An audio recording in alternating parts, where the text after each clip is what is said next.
right, everybody, welcome to another Developer Livecast here on the Game Wisdom YouTube channel. As always, I am Josh Beiser, and we got a great one for you today. We're going to be talking to another indie game developer about the work he's done, as well as discussing some of the topics relating to game design in the racing genre. This is a genre that I've played, I'm sure everyone watching has played as well, but it's not one that we haven't had a deep discussion on, especially here on these casts. So, let me introduce my guest tonight. Please welcome Tim Beaudet. Hello, how's it going? Hey, Tim, it is great to have you on. How are you doing today? I'm doing very well. Thanks for having me. Not a problem. It was great for you to reach out. We were talking on Twitter, setting this up over the last few weeks, so it's finally great to have everything aligned. Yeah, it definitely is. Yeah. So, I guess to get things started, for people either watching or listening to us who don't know who you are, could you talk a little bit about your background when it comes to game design? So I'm more of a developer more programmer, and basically what I've done is about 5 years of professional game development in the industry. Worked on a couple titles that you might have heard of, like Rock Band 3, and then a couple other smaller ones, iPhone games, yada yada. Mm-hmm. For the last 5 years, I've been doing software engineering versus game development, mostly because it's more stable. But on the side of that, it lets me work on my own indie projects part time. And earlier this year, I finally released my very first project called Archer. It took me 7 weeks to go from concept to release, and it's a little Archer game that's available on itch right now that is actually on sale for 100% off, so it's free. And as we were talking about on Twitter, you're also working on your own. Is it a car racing or just like a racing game? Yeah, I'm working on my second indie project right now, which is a combat racing arcade game, kind of like Mario Kart. Um, Probably a little bit of a mix of motocross type racing as well, since there's going to be a bunch of jumps and dirt tracks. The title is called Rally of Rockets. So you're basically in a rocket type car that's flying through the air, performing tricks, probably shooting other little missiles at the other cars, and looks like it's going to be a good, fun time. Great. Hey, Alberto, thanks for coming on. So, I guess as you say, you previously worked at Harmonix for Rock Band 3. Did you work on any of the other Rock Band games, or was that your first one? That was my only one that I've done there. It was mostly just coming in to do some consulting for them, but it definitely got me on a big team, and I get to, hang out with some good people. Yeah, I think I spoke to like one person at Harmonix. It was like 7 or 8 years ago. Like it seems like almost like a lifetime ago in terms of how things have gone. And that would be, I would love to talk to someone at Harmonix about kind of that, the whole rock band genre, but that would certainly be a super off topic discussion for tonight here. Yeah. But I guess here's a question. I think this is one that I'm aiming more for like students or consumers watching this right now. But going from like Harmonix to being an indie developer, I guess what has been like a interesting or like a big change in how you approach game development? Being a part of a group versus doing it for yourself. In doing it for myself, like I've been doing it myself since even high school, Hmm. just, trying to learn and everything. And then I guess being in part of a team is kind of nice because you have a whole team working on the project. Now, a team the size of Harmonix, which was just massive, Hmm. kind of got to feeling a little bit more like cog in the wheel sort of situation. Whereas when you're on smaller teams or doing it completely yourself, it's you have to wear every hat. Yeah. And as I'm learning this year, to go full time indie, which is my actual dream, um, you really need to put on more than just the game developer and game creator hats. You actually need to put your mindset into being able to run a business and Yeah. actually selling your games. Because without doing that, you can't really keep going in the indie career. Yeah, for sure. I've spoken to many developers over these last few years, whether it's live or record, about that very topic, Tim. And yet, it's definitely one of the big like mind switch or mind flips you have to make when you're becoming an independent developer. And it's something that I see a lot of people, especially first timers, tend to struggle with. And as you said, wearing all those hats. It's not just about you being a good programmer or a good designer. You have to think about marketing. You have to think about having a proper website, having business channels, even having revenue coming in of how you're going to work on your next game. And it can be very overwhelming, I've seen, for people, not thinking about all that stuff before they jump into this. It has definitely been overwhelming. And with Archer, my first game this year, I had the complete objective to release the game and make a little bit of money on it. It wasn't really meant to make me profits or anything like that, but my idea was to just make a game from concept to release and put it out to the public and hopefully make a few dollars. And when it came time to actually release and ask for money, I was actually going to put it up for free and ask for donations. And luckily, I was streaming, and a lot of people had seen me putting in the effort and said, no, you need to ask for at least $1. So I've done that. And just asking for money for my own project was actually really hard to overcome. It was a challenge, and it's actually necessary to be able to run the business, as I was saying. Mm-hmm.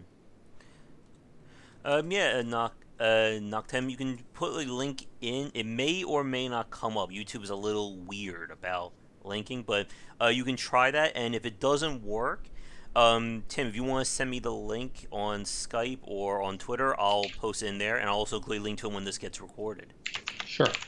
But yeah, as you were saying, it is weird asking people for money. As fans of Game Wisdom know, with my Patreon, and even just with people like giving tips while I'm doing stuff here, it is an odd sensation to have. Oh, I just got it there. Let me pull up the chat really fast for you folks. Here's the link to it. We'll post that. There we go. And let me get Tim back up to full screen. There we go. But yeah, it is odd, and it's weird when people are very generous enough to tip, whether it is on the channel here or with the Patreon, and it's kind of like, and this is like one of the biggest things about doing this on your own, as you just said, it's just odd when you see people, donating or giving you money to work on your project, and there are some people who do it easily or expect it to happen before, like people like you and I, when you like even like someone donating $1, it's like, oh my god, someone's actually giving me money for this. It's like, wow, like I just don't even know what to say. Yeah, it was interesting when I was bringing this up somewhere on Twitter. I was talking about just putting it up for free and on donation. And one of the comments I received was, if you did 7 weeks of work on somebody's house, Mm-hmm. would you feel comfortable asking for money from them? And the answer was an immediate yes. I wouldn't have any problem asking for Mm-hmm. money if I did something on someone's house. So why do I feel so weird about asking for money for something that still took me 7 weeks of effort? Um, it as just a game instead of actually playing with a house. I don't really know where the feeling comes from, but Yeah, there's a switch there. I know. It's definitely an odd thing, especially like not just talking about things from a Patreon point of view, but even just looking at things in the grand microcosm of like game development and putting a price on your video game.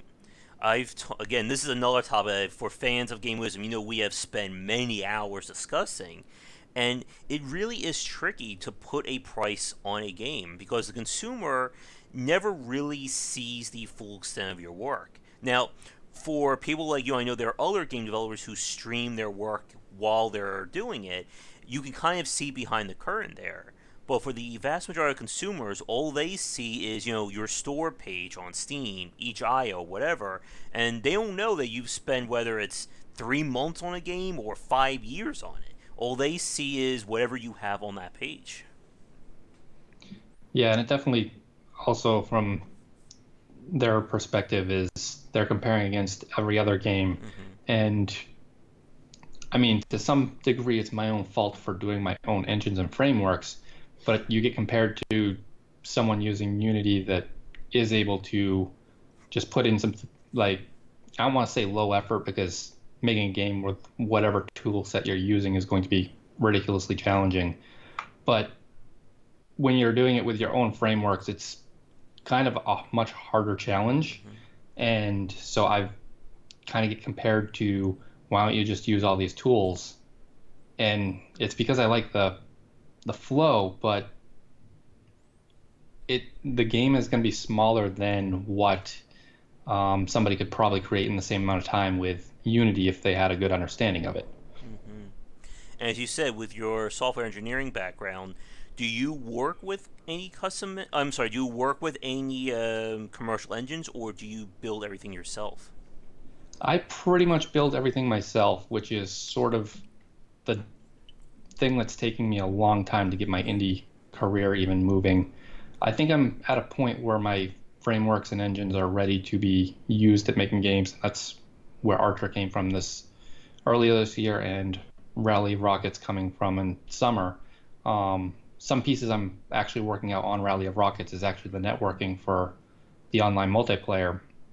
So I've got a lot of work in that front that I've been doing throughout July, and hopefully by end of July I'll have some basic framework for actually having a game multiplayer um, over the network, or over online, for the Rally of Rockets.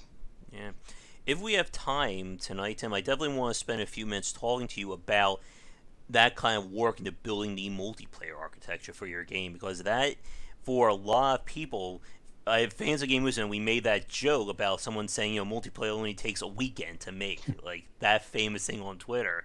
But it can be a very all consuming process, and it can be a major decision point for any kind of game you're trying to build.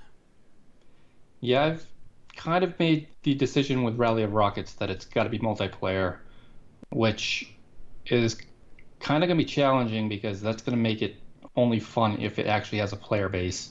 And um, for it to have a player base, you'd need obviously players, but it, I don't know, you need players online for more players to come in, and I don't know how to do that part of the Hmm. whole thing. That's more like a marketing or Oh, getting people to yes. play the game.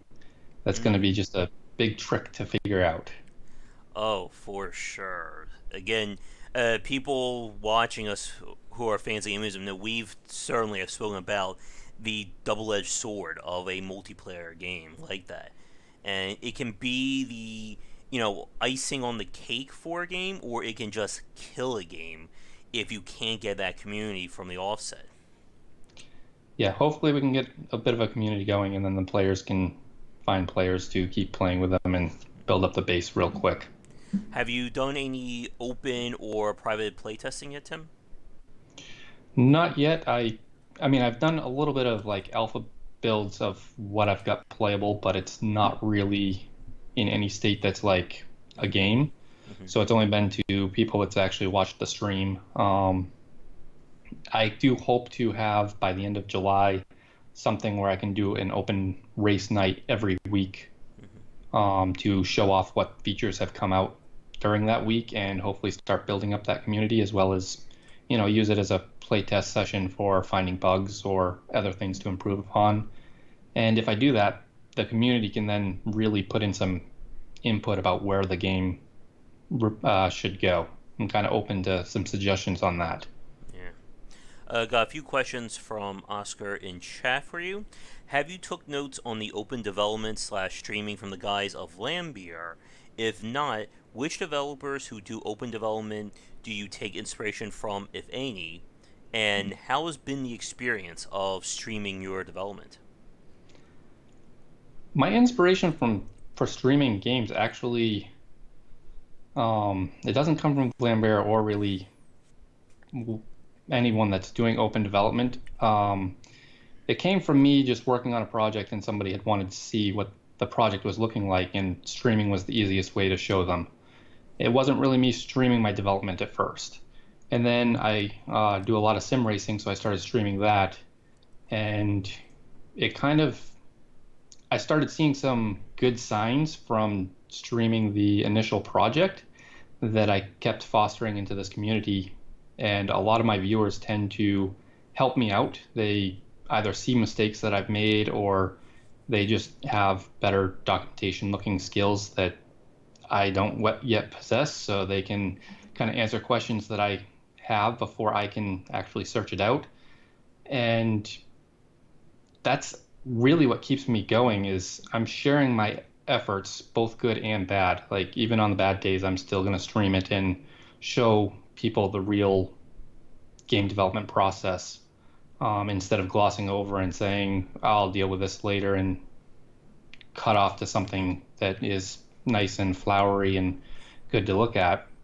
Um, but the reason I keep doing it is because the community that is viewing me is actually really supportive, um, in bringing my games to life. Hmm. How long have you been doing streaming development for, Tim? About a year, seriously for about 6 to 7 months. Okay. Yeah. And I think that's one of the more interesting things that have kind of developed over the last few years with the rise of Twitch and YouTube, giving developers a chance to do that kind of open development. Because we've talked about this before about the growing transparency that we see among indie developers, whether it's something on early access or public testing, and even doing streaming of game development. And I'm just curious, like, how do you find like an audience of people like watching a game essentially coming together? Like, are they engaged with that? I think most of at least my viewers are typically game developers themselves, or people interested in the game development process, not necessarily the players. I mean, I'd like to see if players are interested in game development, that they would watch the stream too, if I had a couple titles that they really enjoyed. But I think most of the viewers are going to be people interested in game development themselves, and they can kind of learn stuff from my stream, as well as when they support me, they kind of get stuff back. So it's building a community that is very supportive. Hmm. Yeah, I think that's a very interesting point there about kind of that uh, diver- differentiation between consumer and developers. Because I know with Game Wisdom, I think I kind of have a mix of the two between people who just follow me for live casts and the design topics like this, and people who enjoy the Let's Plays and kind of discussing the game on that level. And that's always a very interesting topic to me, is that split between consumer versus people who just who know about game design. And I don't know, like, I guess this may be a little too big for our talk, but do you think there's any way to bridge that connection between people who just play video games and people who just want and people who want to know about how the games work? I think that bridge just naturally comes when people are curious about how the game is designed or developed, and the consumer just starts kind of digging deeper into it. And maybe you're providing the bridge in itself just by having both Let's Plays and deeper design discussions. It gives people who are very mildly curious, that might not search it out on their own, kind of that avenue to travel down and be like, oh, this is actually kind of more goes into this than what I initially thought. Hmm. Yeah. And going back to what you were saying a few minutes ago regarding developing the code and the engine on your own. I know we did a podcast with a developer. I think this was 3, 4 months ago. I think his name was Evan Todd. Again, I've done so many casts, all the names start to run together, and we spoke again about that kind of work and keeping with this topic about bridging this knowledge together. Building your own engine and doing all the programming yourself along those lines, that is certainly a topic that I think most consumers don't even think about when it comes to these games. Yeah, it's definitely something that's tricky to. I mean, a lot of the consumers are going to look at it and be like, this game was made in Unity, or Hmm. if it has the Unreal logo, Unreal, or whatever other engine, when their logo's on top of it, it's like this engine made the game. And I, they don't know or need to know anything deeper than that, and they don't actually even need to know that Unity or Game Maker or whatever Yeah, framework did make the game. All they care about is this a fun game? And in the end, that's really what matters. yeah. And like we were saying a few minutes ago, it's very hard, I think, to explain to the consumer like the value of the work that goes into a video game because of that very topic. As you said earlier, what you do on your own, somebody could do in lesser time if they just use Unity or they understood a already a commercial built engine. And we've seen this, and again, this is a topic that may be too big to get into today, about that kind of devaluation when it comes to the value of a video game.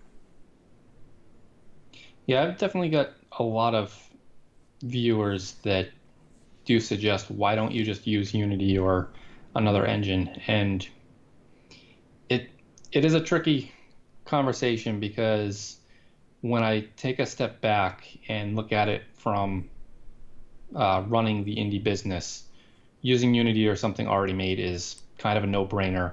I don't have to do anything on it. But when I look at it as the full big picture of what I want out of my indie adventure and the work style that I prefer, then writing my own stuff, first of all, fits into that because I get to do the technology stuff, which is always fun to do, but it also fits into how I want to work. It makes everything kind of fall into the way I'm used to working, or I'm not shoehorned into this is how Unity works, so you just have to do things this way. Hmm. Yeah, and when I spoke to Evan, I think he said something very much similar to that. That freedom that you're essentially building your own tools so you know how everything works. It's not a case of you having to look things up on Unity, or as you said, if Unity says you can't do X, Y, and Z, then you can't do X, Y, and Z. But if you build Right. your own engine, you can make those adjustments accordingly. The big downside is if there's a bug, it's your fault. Yes. And I am sure a few programmers watching are probably nodding their heads right now at that. Yep.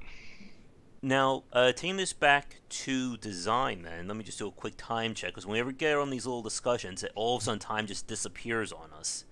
But I guess getting back to our main topic, or one of our main topics, what attracted you to making a racing game as your second indie title? Um, so my long-term goal with my indie career is to make a racing simulator which is physically accurate with online multiplayer capabilities. And I've been doing that on and off for at least 5 years, if not even longer. But I haven't really made any big substantial leaps in it. And so one of the main objectives with Rally of Rockets is to create the multiplayer or networked framework so that I can do the online capabilities and to have a lot of other structure in place for racing games, like lap timers, the lap counter, and a bunch of other little game logic things for a racing game that will all be able to be used in the racing simulator in the future. So I'm Mm-hmm. kind of using it as a stepping stone, bringing me kind of very close in line with what I want in the big picture. Mm-hmm. And I guess as my first novice racing question for you, Tim, when you say about accurately modeling like cars, like using like real physics in terms of how the cars operate and move around the track, and I'm sure this could be like a 40-minute question of itself, but like, what does that actually like entail, like from a design perspective, when you're trying to build that into a game? So from my design perspective on that is when I say I want to make a physically accurate racing simulator, I want it to be accurate enough to be like the friction in between gears in the transmission are somewhat effective in the whole picture of the car. So when you're doing something like Mario Kart, there's just going to be some random forces at the tires for your acceleration and braking effects. Mm-hmm. Whereas for the simulator, I want to kind of simulate the inertia of the engine, the inertia of all the components in the gearbox, and actually apply the force to the tire in the way the torque would be applied, or apply the force to the car from the tires torque on the road. Um, Basically going very close to the real world as I can without, I guess, losing a lot of the fidelity. Mm. And I guess with that said, that's kind of like what we see. Like as you said, obviously it's not going to be a game like Mario Kart, Sonic and All Stars Racing, but more along the lines of what we see in something like Gran Turismo, or even something like I assume like the Forza series tries to model things as closely as well.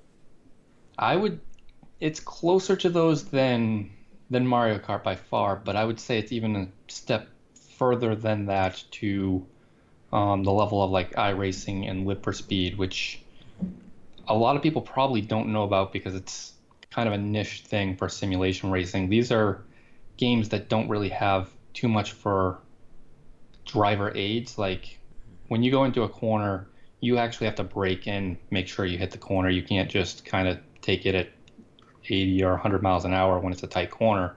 You actually have to slow down and take it correctly. Hmm. And that level, I know there's been, I guess, a question for you, Tim. I know when we spoke just before we started the recording or the stream that you haven't had a chance to play like too many games today, but I guess what are some like either they're indie or more the niche racing games that have you played that kind of inspired you to do this? I think Live for Speed is semi-indie in that there's only three developers. I think they did have like financial backing or such, but still a team of three developers making a racing simulator like that. I think that was my driving force.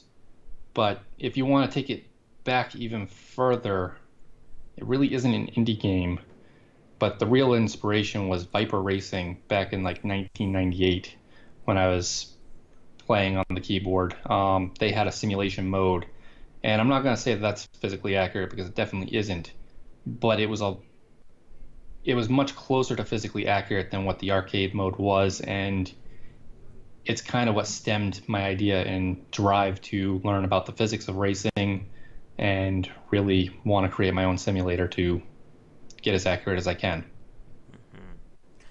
And from a programming perspective, like how do you start thinking about things in terms of physically modeling these cars? Like I'm assuming, again, this is my lack of programming expertise here.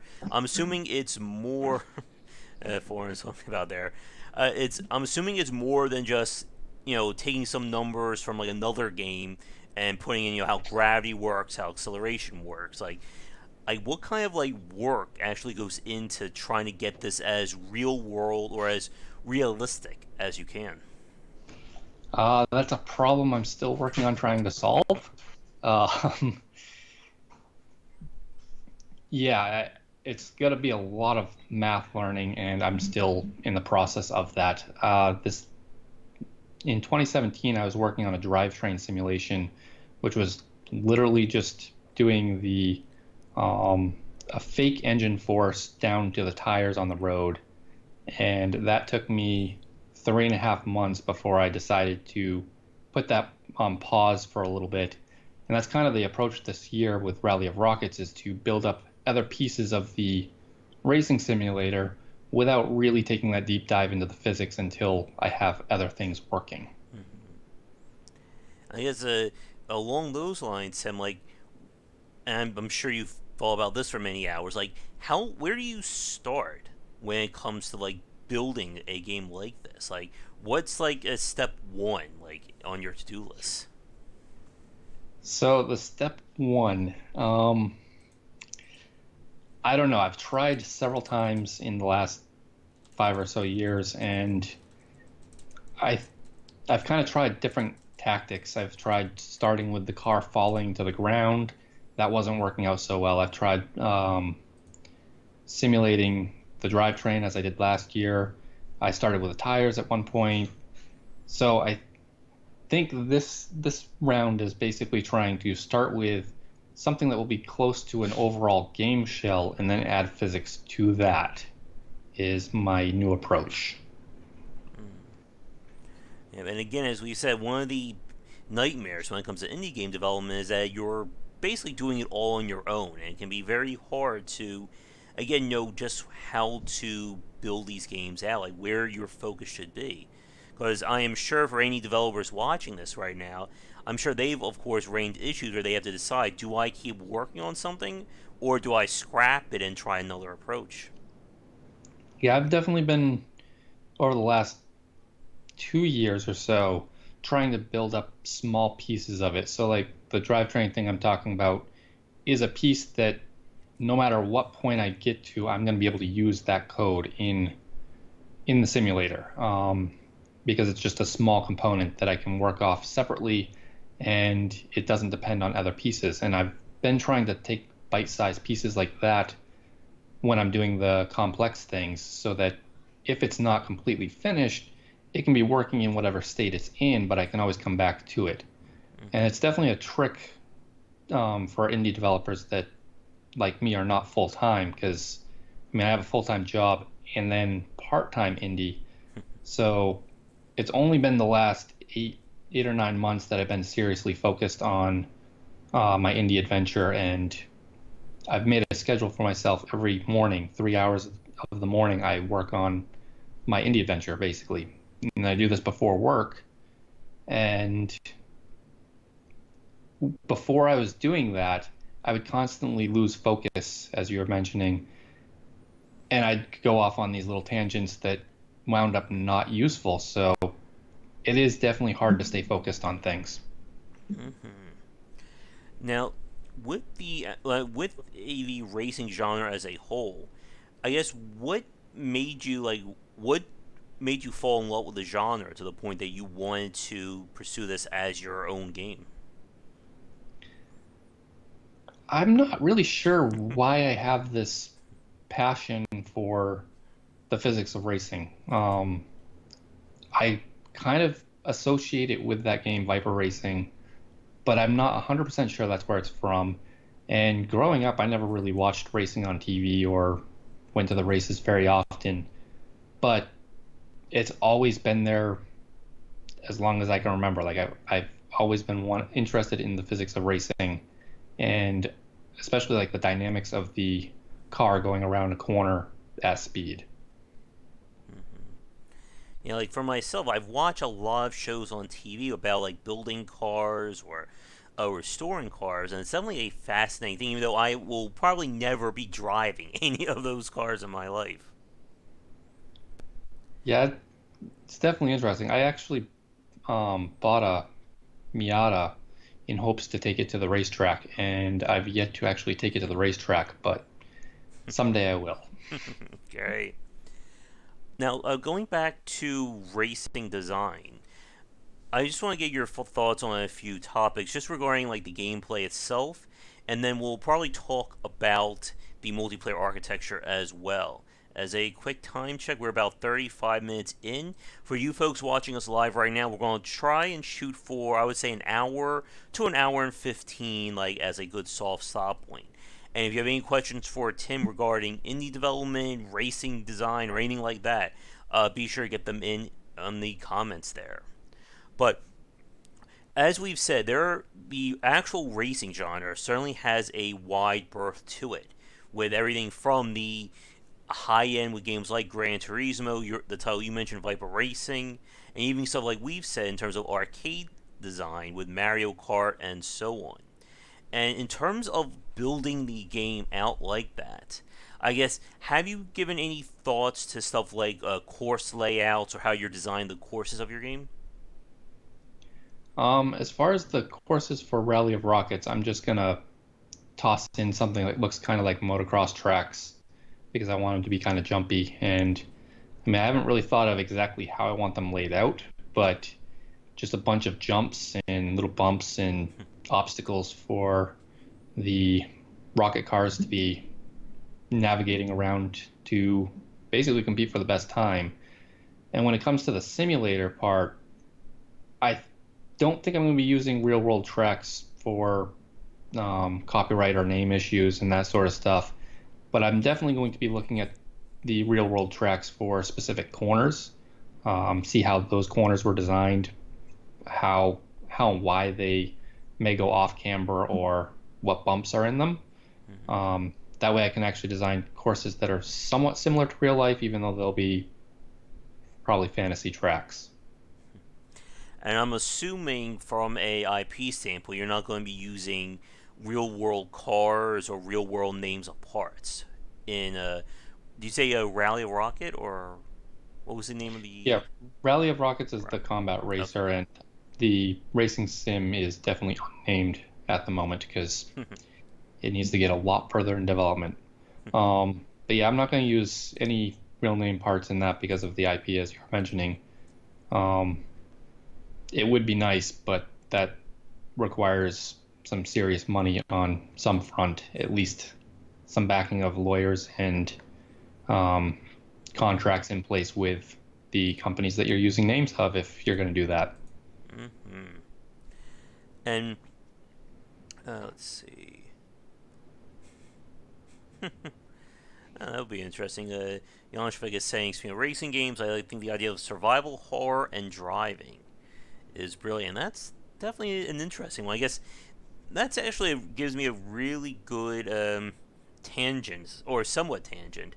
We've seen developers try to do very interesting things with the racing genre. There's been like a few horror mind ones, like when you're in a car with someone, but we've also seen stuff like there's been these super hardcore like car building sims over the last few years. Like I think My Summer Car.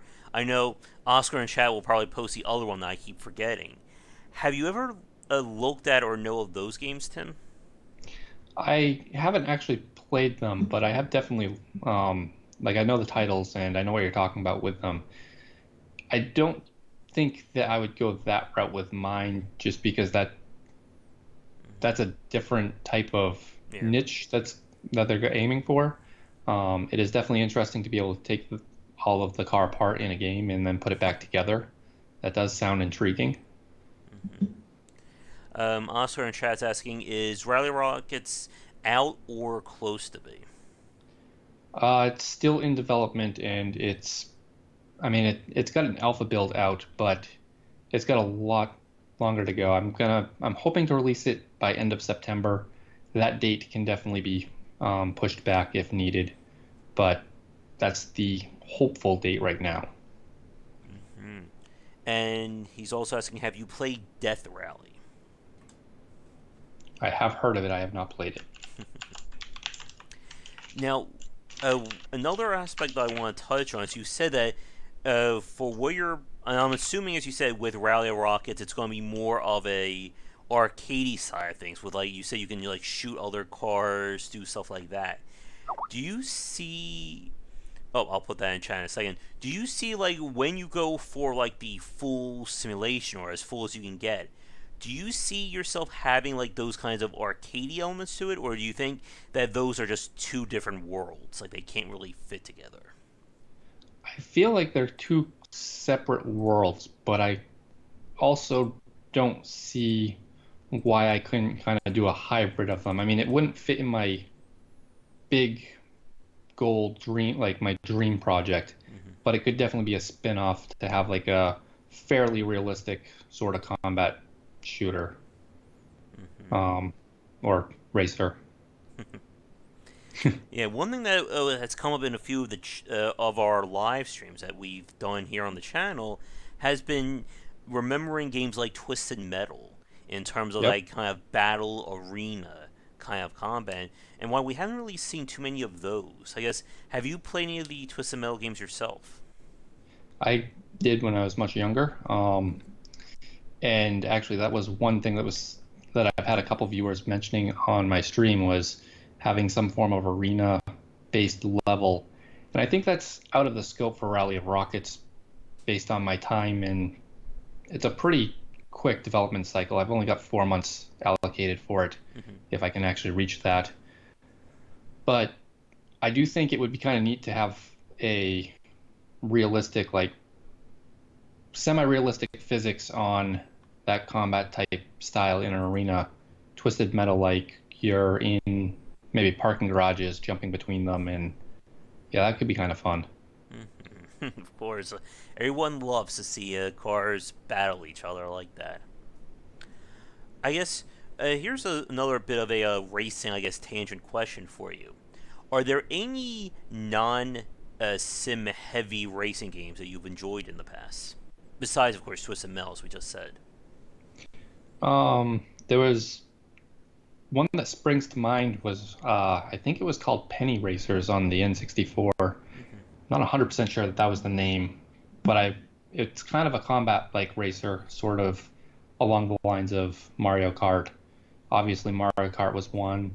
Um, I did get into Forza for a little bit, but not like to a crazy level. It was just more I was like dissecting it to um, figure out where it fit in the arcade to simulation range. As far as that, it'd be iRacing and Live for Speed are the simulators that I typically play. Okay.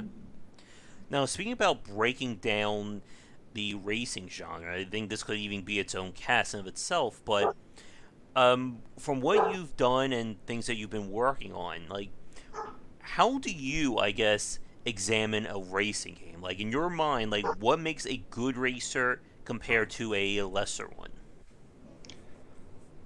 Um, as far as just a general rule of thumb, I guess it would be keeping the challenge consistent. So before the stream, we kind of brought up the rubber banding effect, or it was mentioned sometime along the way. Um, I'm not a huge fan of the rubber banding effect, and it's overused in a lot of racing games. Um, and the main reason I don't like the rubber banding effect is because you could be spending 4 minutes on a lap and barely losing out to the person that finished first. I'm talking more about AI here. Mm-hmm. If you're not aware of what the one rubber banding Oh effect yeah. is, I could explain that in a moment. Yeah. But you could basically be doing a 4 minute lap time and just barely missing out on that first place. And then you could also do an 8 minute lap and still wind up getting first just because that's how the rubber band effect works. They slow the other cars down when you're behind, and then they speed them up when they're behind. Um, that is, I guess, an element of bad design that I feel in racing games that rely heavily on AI. Mm-hmm. When they rely on multiplayer, I'm not sure about the combat aspects. I think the blue shell in Mario Kart isn't very fun to me when I'm in first. I mean, Mm-hmm. I guess it's fun when you're not in first, and there's whole strategies on that game based on that particular Mm-hmm. item coming up.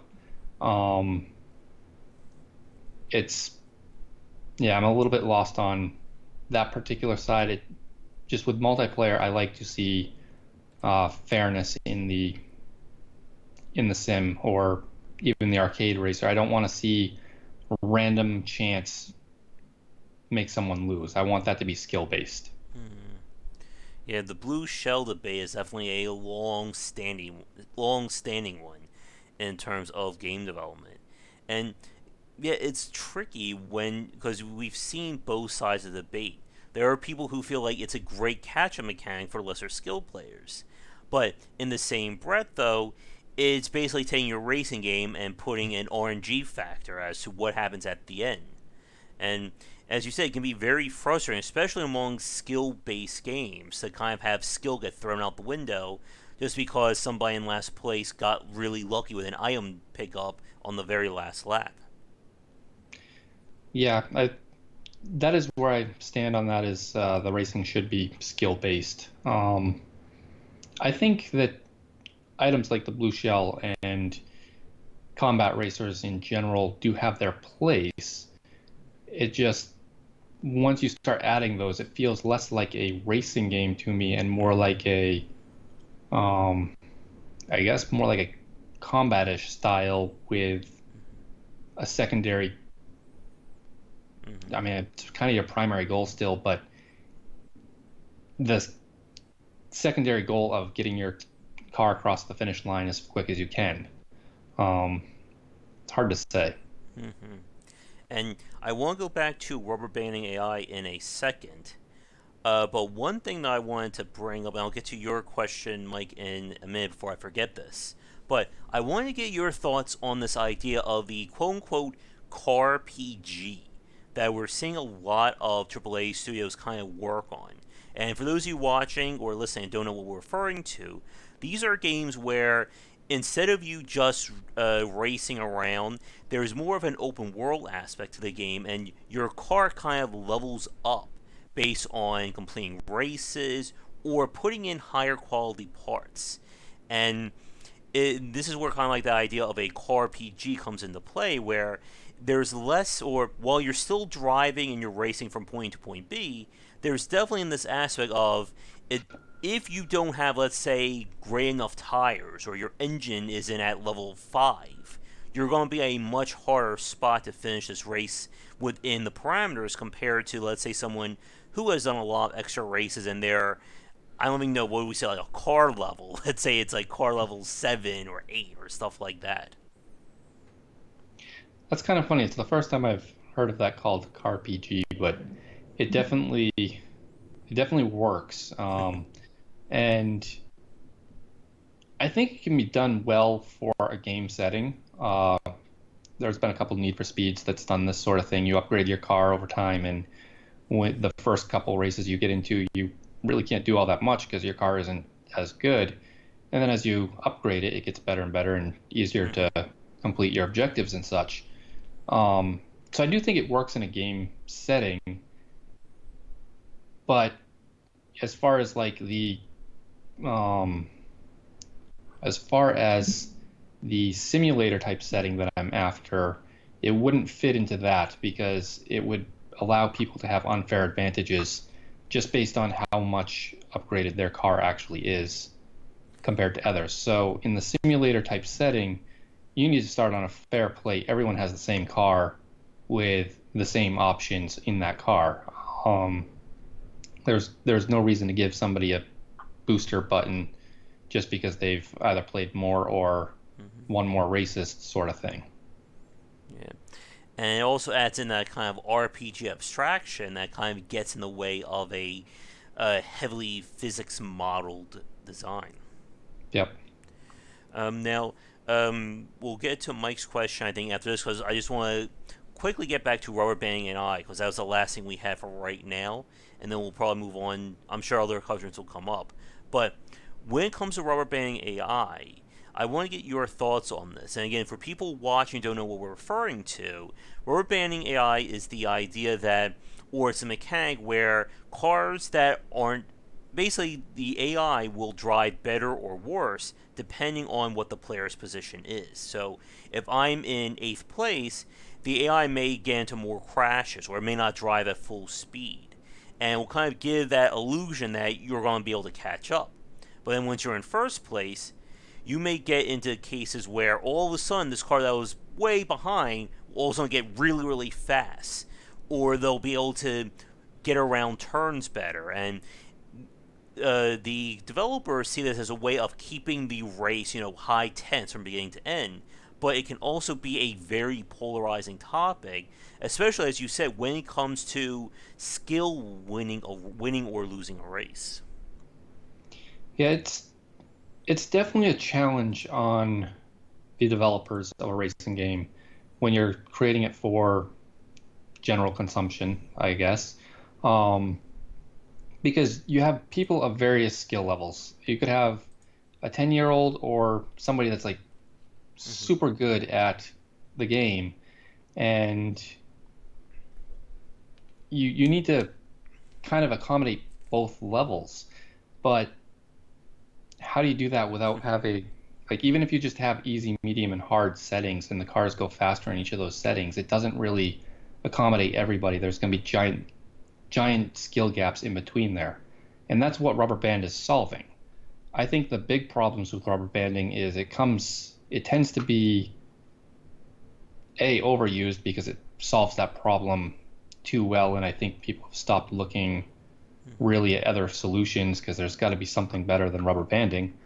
But it's also used in an overpowered manner. So, as you were saying, if you're in 8th place and cars are just crashing and going much slower than what they would actually be driving, just to keep you on your toes and you can catch up to them, and then all of a sudden you're winning. There's been games I've played that I got into that winning state and I did not make a single mistake, Hmm. and I'm driving really fast for what the cars are capable of, but yet these cars that were way behind me just magically catch up. They definitely went faster than what my car was capable of going in order to catch up. And when you go that far out, it first of all breaks the realism and or not realism, but the sense of immersion in the game. But it also makes the player feel cheated, and this is I guess why it gets such a bad rep is you could be winning by a significant amount and all of a sudden be passed because they had much more advantages than you. Yeah. And again, it goes back to kind of how the developers are trying to create that high stakes play. Like for instance, like Mario Kart has made use of rubber banding AI as well as with the use of the blue shell. But when we play the game like Sonic and All Stars Racing, there really isn't too many. I don't think there is rubber banding AI in that game. And while it's still a more of a arcadey kind of design, it is a title where if you fall behind, like if you're in like eighth place, you may not catch up just due to how the race works. But if you get in first and you stay there, you could begin to lap the other players. And this is even playing against the AI. Yeah, that definitely. I haven't played it, but it does sound like it does not have rubber banding if those sorts of things are happening. Mm-hmm. Because rubber banding is technically trying to solve that exact problem Yep. of you're in eighth place and now you're stuck in eighth place. You're never going to catch up. What you usually do as a player is restart the race, which I mean, yeah, that's both good and bad. There's design issues there, but it it gives you the skill sense, and I think that's kind of important for a racing game. Mm-hmm. Now, I have one more uh, racing design question, and then I'll throw it to you if there's anything we didn't cover. And again, for you folks watching, if you have anything for Tim, let us know. But going back to Mike's question from earlier, he missed the section where we talked kind of about the open development, and he had a few questions for you. So his questions were your Twitch has a lot of viewer interaction features. What was the inspiration? And does working on stream make you more or less productive? And then there's a third question after that. Okay, so what was the first question? I missed that one. What was the inspiration for having a lot of viewer interaction features on your Twitch stream? Okay, so I'm guessing Mike is a regular at my stream. How's it going, Mike? Um, I guess part of the interactive features was actually to get chat more interactive because I mean, I stream and I want people to be capable of asking questions if they have them about game development, so I can help others get into the field or, um, let people know whatever they're thinking of that way. And when people are chatting, there's more chance of other people coming in and being like, this is a nice environment to ask questions in, as well as when people are chatting, they're more apt to, it's kind of selfish, but they're more apt to help me and see what I'm doing and um, point out something that I didn't see or um, help me in any way along the way. So what I tend to do is give them support points, and that is hopefully eventually going to be used to, if you have support points, you can come back and use those support points to get games for free or get the keys to them. Um, I haven't yet fully worked that whole system out, but that's kind of the idea behind it. People supporting me during the development of a game can then come back later and say, hey, I've helped you here. Can I get a key? And that seems like a good idea to me. Um, the second question, now that I've answered the first, I've lost that part. Does working on stream make you more or less productive? More or less productive? I would say more productive by far. Um, Initially, I would say it would was making me more productive because if I go to share a GIF or image on Twitter or whatever other source I'm using, if I'm not streaming, just the act of opening up Twitter to share that GIF can sometimes get you sidetracked with what's in my timeline. And you start scrolling down it, and before you know it, there's a half an hour gone or even more. Um, when you're streaming and you go to share the GIF or picture, you just share it and you're done. You don't actually look at the timeline, it's just over. But it's also productive in what I was mentioning with the support. There's been bugs and issues that viewers have answered for me that have definitely saved me days, if not even weeks or much longer periods of time. Maybe even some things that I never would have caught otherwise. Um, and so I think that's pretty invaluable and certainly more productive. Okay. And his third question was, would you recommend it for first time or noob developers? Um, that could be a little bit more tricky. I think somebody that wants to be a developer and a streamer should be asking themselves what benefits it's giving them. So, or what they want out of it. If they want to be interactive with the community of their stream, then that would be a good reason to be streaming. Or if their community is kind of like the one I've built up, as supportive as mine, that would be very good for them as well. I've also seen others that it's kind of hard because if you're a brand new developer coming into it, it might be harder to answer some of the questions that you're going to get. But that doesn't mean you shouldn't do it because you should. Like showing the learning process, I think, is a super important thing to do as a developer. And even on my stream, I'm constantly trying to learn new stuff and showing it off. Um, it's just ask yourself what you want from streaming and is it giving it to you? Try it out for a while and see if it's for you.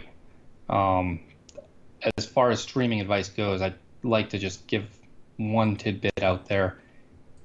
Having a mic and talking to it as much as possible is definitely a helpful thing to interacting with your viewers because you can usually be talking while you're still developing your stuff, and that keeps your productivity up while still giving you your interactivity that the stream gives you. Yeah, definitely. And going back to a point you made a few minutes ago regarding having people there to watch and offer suggestions and even catch stuff that you wouldn't have seen, we see the very same thing about that when it comes to the importance of playtesting once your game is at that phase, especially with the use of early access. And that level of transparency, can be worth its weight in gold for a lot of independent developers to have people constantly keep looking at their game and be able to offer those suggestions, especially at a state of the game where you can implement them, maybe not immediately, but at least over a very quick period. Yeah, I mean, essentially what my plan is with Rally of Rockets is to get it to a state that I can do those weekly play tests and kind of start building up the community of the game. I mean, right now, the people that are watching my stream do have access to the alpha builds. They've given me good feedback and even helped kind of tune the physics of the car a little bit. I had a point that I was going with that. Yeah, but you do have to be careful because the viewers and or players in a play test are going to have so many different ideas of where to take your game. Like Mm-hmm. as I was saying earlier, people have mentioned doing track arena or arena typed maps for the combat part, and I do think that is a fun idea, but I don't think it fits my project. And you've got to be honest with yourself and your viewers or players that if it doesn't fit the project, you shouldn't spend your time trying to do it. So I guess the challenge there is trying to stay true to what your project actually is and Mm-hmm. taking the suggestions that fit that view while either saving the other ones for later projects or whatever, however you want to handle those, making sure that they don't kind of interfere with your original idea. Mm-hmm. And yeah, I've spoken to a few other independent developers about that topic, and it can be very hard because you want to take their suggestions, but at the same time, it's very easy for this project to just go completely off the walls there in terms of I'm just going to put in 10 more levels, and we're going to put in a robot battles, and we'll have an RPG system just because. And as you said, keeping to whatever your vision is a very important skill, especially for independent developers where you don't have, for better or for worse, shareholders or a publisher saying we're expecting this, this, and this in your game. Yeah, I mean, when you're an independent developer, I guess you don't have those shareholders, but then your mind kind of clicks to your players being those Mm-hmm. shareholders, especially if your players have um, given you more than just feedback and support, like actual financial support in any way. You almost feel like Mm-hmm. you need to satisfy them. Yep. And to some degree you do, but to some degree you already have, and you need to kind of keep that in mind that they've been satisfied enough to give you the money or however that's worked out. Um, you can't let that change the project because, as you're saying, you could just add system after system after system, and you'll have 1,000 different people with 1,000 different ideas, and you'll wind up with no project that is usable by Mm-hmm. really anyone. Yep. You just can't please everybody. So that's something you kind of got to keep in mind. It's a hard thing to say or hear, but you literally can't please everybody. So just keep focused on what players you want to be playing your game or what your game is actually about and stay focused on that. Mm-hmm. Quick time check. We are just over an hour into the stream. I think, I have two more general questions for you. Then I want to spend a few more minutes on multiplayer. And then I think we'll wrap things up. So I'm thinking maybe another 10 to 15 minutes, if that works for you, Tim. That sounds great. And for you folks watching this live right now, I guess this will be last call for questions. As once we finish the multiplayer, we will wrap things up. So, two more questions regarding just general racing design for you. And the first one is the idea of designing the weapon systems, or, oh, excuse me, what kind of weapons are going to be in your game. Because this could probably be a good 30 to 40 minute chat there, but like, what is your overall approach you're taking in terms of what kind of weapons players can use against each other? So with Rally of Rockets, given that it's only a 4 month development cycle, I've actually only designed one weapon at present time, and basically it's going to be just a rocket. And I'm either going to just make it fire straight as it does right now and just Mm-hmm. keep that as it is, or if there is time to bump it up, I'm hoping to be able to make it so that you as a player have to lock onto the car that you're going to shoot. Once you've shot it, the rocket is guaranteed to hit that car based on some like homing missile magic that um, ensures the hit as long as you were locked on when you shot it. That's essentially the whole combat design that I've done on Rally of Rockets. Obviously, there's all kinds of other things that you could add in, like oil slicks or little spikes that make the cars slide around, Mm-hmm. kind of like banana peels in Mm-hmm. Mario Kart. Um, Smoke screens. Like there's all kinds of different types of weapons that could be added, but I think for development purposes in the short time span that I'm trying to aim for, sticking with a single kind of well polished weapon would be a better end result than trying to add lots of them. Mm-hmm. And again, talking about weapon design, that could be another 30 minutes easily. We start to get really involved on it. I guess one final racing design question for you for this section then. In terms of actually like winning the game, like we've seen again different racing games go for different properties, such as a campaign style where, at the end of 5 or 6 races, whoever has the most points win, or simply doing it race by race. I mean, you must be in, let's say, third place, or you will not be allowed to pass on. With Rally of Rockets, what are you thinking about doing on that regard? So since Rally of Rockets is primarily a multiplayer game, it's basically going to be just a race by race basis, Mm-hmm. and that's going to be how that works. there may or may not be any sort of like ranking for the players overall and like tracking how many races you've won versus how many races you've taken place in. Um, it I'm hoping it's going to have a single player mode with some artificial intelligence, but that's not going to be a mode for like progressing through a game. There's not going to be any car RPG type thing. There's not going to be any getting better cars or unlocking better cars. It's basically just going to be a practice mode for those people that are waiting to go online or want to get a little bit better before they actually do go online so they can be competitive, um, as well as fill in some of the gap for that period of time where the community is actually still building. I'm sure that there's going to be some downtime in actually multiplayer, in having multiplayer races going. So I'm hoping that the artificial intelligence will be working. There shouldn't be any major rubber banding effect, if any at all. Um, that's essentially where I'm going with that. All right. So I think with that, I'm about out of rate of design related questions for you. So is there any aspects regarding designing the a racing game that we haven't touched on that you want to bring up now? Um, as far as AI goes, another thing that racing games will typically do is instead of actually having AI that controls the game like a player, so you have your throttle, your brake, and your steering wheel like the player does, a lot of racing AI will just grab the car and physically move it in a semi-believable manner.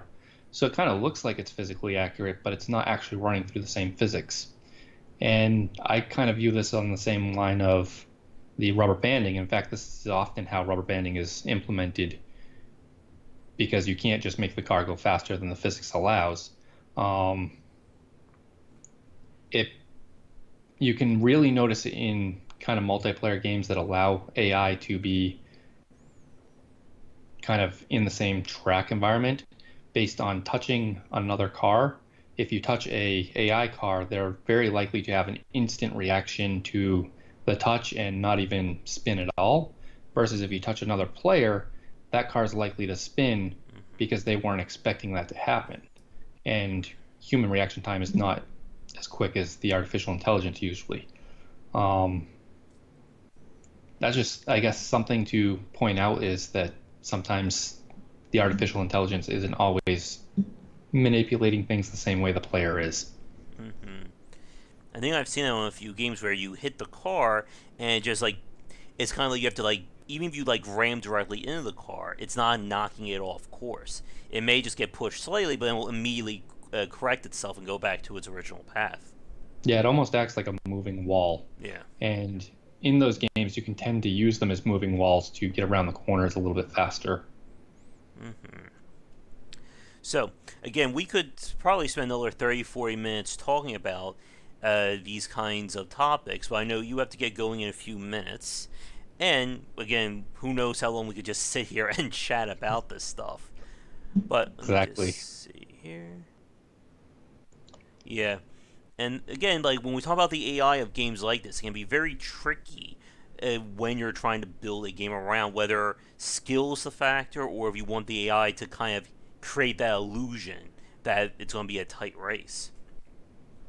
Yeah, my standpoint is for racing game, it really should be skill based. I do think there is a place for things like the catch up mechanic or less skill based slash more random based racing. That would probably fall under the titles like Mario Kart, as you have the blue shell that can totally randomize the entire game. But like I feel like those do have a place. It's just if I was to ever design my own racing games, I personally like the ones with skill based more than random luck factors. Yep. And do you see yourself putting in like crazy environmental obstacles like we see in like Mario Kart and other rate arcade style games, or all of a sudden, let's say like a boo comes careening across the lane, or you know the track can be uneven or there could be pits or stuff like that. I feel like that definitely could have its place in a game and still remain skill based, as long as you're not just randomly sending a boo across the track or the blocks falling or whatever. I don't think it's going to fit really in Rally of Rockets, but if I was to do another arcade racing type game, it could definitely fit in that. All right. So I think with that, we'll just touch a few minutes on the multiplayer architecture. And again, since you're still developing Rally Rockets, I'm sure there's still a lot more there than what we can discuss right now. But if you're free in the future, Tim, we can always have you back on for a follow-up cast. Definitely. Hmm. That would definitely work. So multiplayer architecture, that is easily a podcast topic in of itself, and we're not going to be solving the whole thing in the next 5 to 10 minutes. But it is a major decision for any video game, regardless of genre or audience. With Rally of Rockets, did you consider, was multiplayer an addition that you thought about after starting development, or was it something that was on your mind from day one? It was pretty much on my mind from day one. As I was saying, Rally of Rockets is, I'm using it as a stepping stone for my grand goal project of the racing simulator, which I want to have multiplayer in that. And that's always been part of that project because I don't think you can really do a racing simulator without the online component. Racing simulators against the AI just isn't the same as racing against humans, and that absolutely does need to be skill based. No luck is really allowed there. Um, so with Rally of Rockets being the stepping stone there, I wanted the networking component to at least get the experience. Sorry for the phone. To at least get the experience of doing the networking stuff in Rally of Rockets so that it can be used in the simulator when it gets there. Now, with designing like an actual multiplayer architecture for your game, I guess as you said, you have a background in software engineering. Did you do did you do any kind of like network work on your own before Rally Rockets, or is this like your first time actually approaching designing multiplayer or a networking kind of system? Um, I would say somewhere in the middle of that. So I went to school for game design and development, and they definitely had a networking course. And throughout that course, I mean, they taught you the basics of making the networking game, obviously, but they didn't really do much for coursework. So on the opposite side, when in my free time, I was basically making small network games. And when it came time for our final project of the school, I wound up making kind of a multiplayer real-time strategy. Um, but that said, I haven't done anything significant really since then. I've done a couple small projects just to get like network packets across, Hmm. and this is going to be the first time that I design it from the ground up again. Um, so I guess it's kind of in the middle. Okay. It's going to be a big challenge, definitely. I've been learning that for the last week and a half or so. I've been kind of preparing for the networking, and I was expecting that to go a little bit smoother. But I am pretty hopeful that by the end of July, I will have it networked and be able to have online play tests with people racing against each other. Yeah. And again, I have so many questions for you, Tim, about developing this. And if we get on all of them, we'll be here for probably another hour and a half to 2 hours tops. So I'm trying to go through my brain about the biggies that I want to ask you. And one, and this is both from my own novice point of view, I'm sure for people watching this, but like actually like building your game around like an online connection, like again, like where do you like approach things from a programming standpoint? Again, like I said, this could be like a 40-minute question, but like I guess like for like a basic or a high level answer, like how do things get started when you're thinking about things along these lines? Um, so initially, I was just gonna throw in a few packets to get multiple cars talking to each other across different clients. Basically, have a server. Mm-hmm. Each client would connect with the server and throw information about where their car is on the server. That server would respond to all the clients where all the cars are. Mm-hmm. That was my initial approach, and I've used it before successfully. In fact, I think last year I made a very small demo when I first started adding networking to my framework. Um, but as of a couple days ago, when I started doing that approach, I found out that that's going to be the wrong way to do it. So what I actually need to do is make it so that when you're joining a server, the server gives you a car, and you actually get like a full handshake with that server before you can actually start sending your updates. Um, the rest of it is basically just sending the current position of your car, sending the current controls that the player is using, and all the other clients and server will basically fast forward that to where you're actually at. Sorry, the dog is barking at the neighbors a little bit here. It's all right. Mike in Chez said something about predictive networking. I don't know that terminology. Do you know what that is? I'm guessing he's referring to client-side prediction, Okay. and that's where I was going with each client is sending over its controls, and the rest of the clients will move the car to wherever the position the server told the car to be, and then continue going forward using the controls that it last knew about, and that will give you kind of a rough idea of where the player actually is. Okay. I guess getting with the networking side, I guess here's a question again. Each one of these questions could be like 30, 40-minute answers in themselves. But with the work that you've done and some of the stuff that you've researched, like, is there like a major misconception about actually designing the online architecture for a game that people would be interested to know about? I don't know if it's a misconception or not, but it's definitely a lot harder than just making a single player game or really even Okay, a yeah. local multiplayer. Hmm.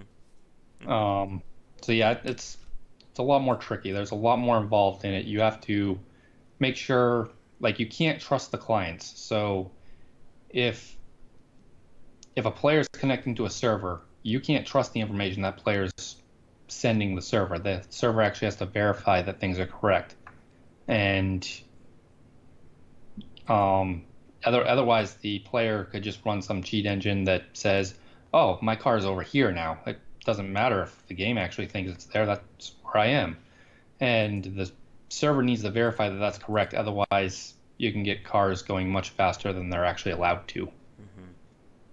And of course, allowing people to hack the client and allow for, I'm just going to make my car go 500 times faster, or anyone who's played first person shooters with the idea of aim bots and stuff like that. Exactly.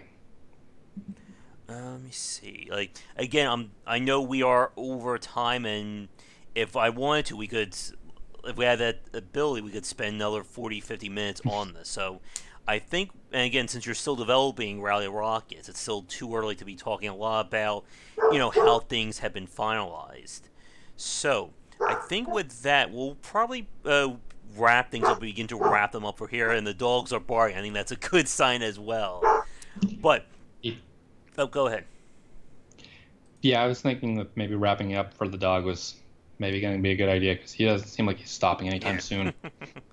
But I think with that, to wrap things up for our chat for tonight, I guess just a few logistics questions. So, as you said, you're currently still working on Rally of Rockets, and you have an estimated date of around September. You're hoping to get things out. For people who want to pick it up, will it be on Steam or will it be mainly on itch.io?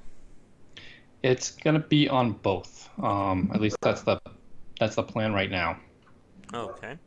And for people who want to follow your development on Twitch and also on social media, are there any places you feel free to mention them here if they want to follow you? Yeah, it'd basically be Twitch TV / Tim Beaudet or at Tim Beaudet on Twitter, Hmm. and I can shoot you guys the links there for that as well. Okay. Um, but yeah, that'd be the place to go. I do have a devlog on YouTube as well, Mm-hmm. Same username, Tim Beaudet. All right. Great. And I will. Here is the link for people watching us live or recorded right now for the Twitch channel. All right. But I think with that, it is about time to say goodnight. I see. Oop, get any more links there? But Tim, I think we'll call here. I'll feel free to send those over to me in DM as well. I'll include them in the description for this being recorded.